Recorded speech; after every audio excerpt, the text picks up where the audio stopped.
पवन सिंह को प्यार था अक्षरा सिंह से? पवन अपने तरफ से जाके किसी को आई लव यू नहीं बोला। आई लव यू एक्सेप्ट किया है? एक परम मित्र है खेसारी जी। सारी लाल यादव मेरे मित्र नहीं है।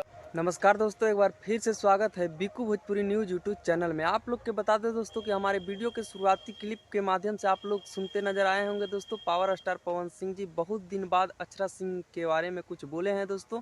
और आप लोग के बता दें दोस्तों कि पावर स्टार पवन सिंह जी का आज इंटरव्यू भी आने वाला है दोस्तों। तो सारा पोल खुलने वाला है दोस्तों वीडियो में। तो जितने भी पावर स्टार पवन सिंह जी का फैंस इस वीडियो को देख रहे हैं दोस्तों, एक बार दबा कर शेयर मार दीजिएगा। और आप लोग के बता दें दोस्तों कि बहुत कुछ बोले हैं दोस्तों तो कि पावर स्टार पवन सिंह जी अपने तरफ से आई लव यू कभी किसी को कहते ही नहीं है दोस्तों जी, जो कि हमारे शुरुआती वीडियो में आप लोग क्लिप के माध्यम से देखे होंगे दोस्तों कि खुद पावर स्टार पवन सिंह बोलते नजर आ रहे हैं दोस्तों कि हम अपने तरफ से किसी का आई लव यू टू नहीं बोले हैं। तो आप लोग के अच्छा लगा है तो वीडियो को लाइक और चैनल को सब्सक्राइब करके जुड़ जाएगा। यहाँ पे पावर स्टार पवन सिंह जी का हर न्यूज हर खबर सबसे पहले देखने को मिलता है दोस्तों। धन्यवाद दोस्तों, फिर मिलेंगे अगले कोई बवाल एंड बवंडर खबर के साथ।